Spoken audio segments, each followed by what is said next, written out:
Baste Duterte lumipad na papuntang Singapore. Kumpirmado yan ha, hindi intriga yan. Kumpirmado ng National Bureau of Investigation, nasa Singapore na si Baste Duterte. Ha? At kasama ang kanyang pamilya, kasama ang kanyang mga staff. Wala talaga. Ha? Akala kasi ni Baste hindi siseryosuhin ni General Torre. Nag-ensayo na si General Torre, pinahanda na ang Araneta Coliseum. Hindi available ang Araneta Coliseum, naghanap ng iba. Pumayag ang Rizal Memorial Coliseum. Naghahanda na ng ano doon. Naghahanda na ng ring. Sineset up na. Yung Games and Amusements Board, naglabas na rin ng resolution na kung anong dapat na gawin dito sa boxing match na ito. So handa na lahat. Seryoso. Seryoso. Itong si Baste, kala niya yung mga biro niya hindi yan tatanggapin ni General Torre. Akala kay General Torre 55 years old na yan, hindi na yan lalaban sa akin. Anong akala niya kay General Torre? Yun na nga ang sabi ni Secretary of Justice Boyeng Rimulya, bulldog yan, pitbull. Hindi niya yan kayang sindakin. Ayan, pinatulan siya. Nagtitraining na si General Torre. Handa na yung venue. Handa na yung ring. Siniset up na. May pinakitang video, pictures. Tapos ang Games and Amusements Board, ano na rin, sinanksyon na yung laban. Sinanksyon na yung boxing match. Handa na lahat. Ang problema, si Baste nagpalusot. Natakot, nagpalusot. Lalaban daw siya, tatanggapin niya daw yung boxing match kung magdadrug test ang lahat ng mga officials ng gobyerno. Kasama na si PBBM. Napakalayo naman ng kondisyon na yon.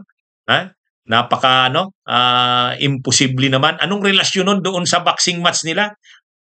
Ni Torre, sila yung nasasangkot ni Torre, tapos isasangkot mo yung mga lahat ng government officials. Anong connect? Ang malinaw doon, natakot, nagpalusot. Kaya lang, kahit ganon, ano pa rin, tuloy yung preparation. Tuloy yung preparation. Wala nang magawa si Baste. Talagang kahihiyan na yung inaabot niya. Kantsaw yung inaabot niya mula sa mga netizens, sa lahat halos ng mga nakakaalam nito, kinakantsawan siya. Kaya hindi na yata kinaya ni Baste yung kahihiyan na yun. Lumipad papuntang Singapore. Kasama ang pamilya at mga staff. So, anong ibig sabihin yan? Mukhang magtatagal dun. Magtatagal dun. Wala eh. Ang leksyon yun sa kanya, huwag kasing masyadong mayabang. Si Baste kasi, minumura niya si Torre. Hinahamon niya lagi yan ng suntukan. Gusto mo suntukan tayo? Akala niya hindi siya papatulan.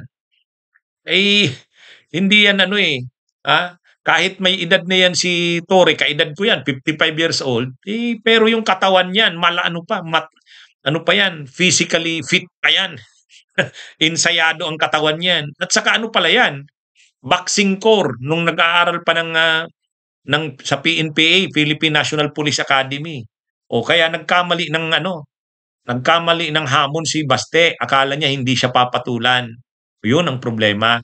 Nasanay siya sa nambubuli, at lahat ng binubuli nila, hindi pumapalag. Nasanay siya na nagmumura, binabastos, kung sino, hinahamon ng suntukan, patayan, o kung anuman. Parang katulad ni Digong. Kaya lang, ang problema, kapag pinapatulan sila, wala. Natatakot din. Tulad ngayon, hindi lang natakot. Umano na. Lumipad na papuntang Singapore. Hindi naman sinabi kung nung sadya doon. Pero kasama mo yung pamilya mo, yung staff mo, at sa panahon ngayon, na mainit nga yung issue na yan, ng boxing match na yan, hindi naman siya tinatantanan pati ni Torre. Mula nang mga hamon siya ng suntukan, yun, pinagbigyan ni Torre. Sabi ni Torre, sige, boxing match, gawin nating fundraising.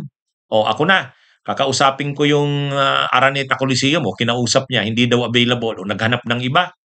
Pati nga si Ping Lacson, nagsabi rin, mayroon pang isa na venue na pwede, isang casino, yung ballroom daw pwedeng gamitin. Talagang ready na. At ang malala, ito na nga, yung Games and Amusements Board naglabas ng resolution. Ibig sabihin, seryoso to. Seryoso ito. At saka yung Rizal Memorial Coliseum, pinakita, nagsiset up na ng ring. O, anong masasabi niya ni Baste? O, manghahamon-hamon siya ng suntukan. Tapos pinagbigyan siya, kung ano-ano nang pinagsasabi niya. O, si Pulong naman on the rescue sa kapatid. O sabi, ang ano ko diyan, okay lang yan na match na yan, boxing match na yan, pero mag-waiver daw si Torre. Kung ano man mangyari sa kanya, wala daw pananagutan si Baste. Alam na yan pag pumasok diyan si Torre, alam niya na yan. Wala yang problema sa kanya, pipirma yan sa waiver. Kaya lang mayroon na namang dagdag na kondisyon din si Pulong. Yung kondisyon din ni Baste na mag-drug test daw yung mga government officials. Anong kaugnayan? Wala ito. Yan. Sa mainit na issue ngayon ng pagkakadeklara ng Supreme Court na unconstitutional ang impeachment, ito, si Baste lumipad papuntang Singapore. Yan, mga kabunyog, mga kababayan. Ito po ang ating punto, diretso.